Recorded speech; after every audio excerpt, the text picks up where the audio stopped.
നമസ്കാരം മക്കളെ, നമുക്ക് പഠിക്കാം. ഇന്ന് നമുക്ക് ഔ എന്ന സ്വരാക്ഷരത്തിന്റെ ചിഹ്നം വരുന്ന കുറച്ച് വാക്കുകൾ എഴുതി നോക്കാം. ആദ്യം എഴുതുന്ന വാക്ക് മൗനം. മൗ മാ എഴുതി ഔ എന്ന ശബ്ദം വരാനായിട്ട് ഈ ഒരു ചിഹ്നം ചേർത്തു. മൗനം, മൗനം, മൗനം. അടുത്ത് നമുക്ക് പൗരൻ എന്ന് എഴുതാം. പൗ പാ എഴുതി ഔവിന്റെ ചിഹ്നം.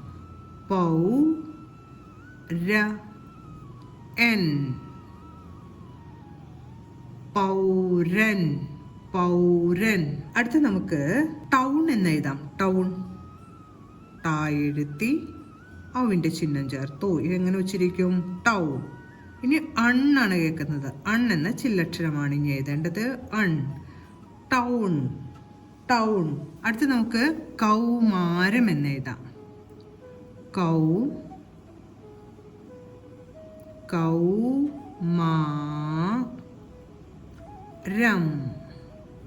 കായുടെ കൂടെ ഔ ചേർത്ത് കൗ എന്നെഴുതി, മായുടെ കൂടെ ആ ചേർത്ത് മാ എന്നെഴുതി, രായുടെ കൂടെ അം ചേർത്ത് രം എന്ന് എഴുതി. കൗമാരം, കൗമാരം. അപ്പൊ ഇന്ന് നമ്മൾ ഔ എന്ന ചിഹ്നം വരുന്ന കുറച്ച് വാക്കുകളാണ് പഠിച്ചത്. ആദ്യം പഠിച്ച വാക്ക് മൗനം, അടുത്തത് പൗരൻ, അടുത്ത വാക്ക് ടൗൺ, അടുത്തത് കൗമാരം. ഇന്ന് പഠിച്ച ഔ വരുന്ന ഈ വാക്കുകളെല്ലാം പറഞ്ഞുകൊണ്ട് എഴുതി പഠിക്കാൻ ശ്രമിക്കണം. അടുത്ത ക്ലാസ്സിൽ കാണാം മക്കളെ. നമസ്കാരം.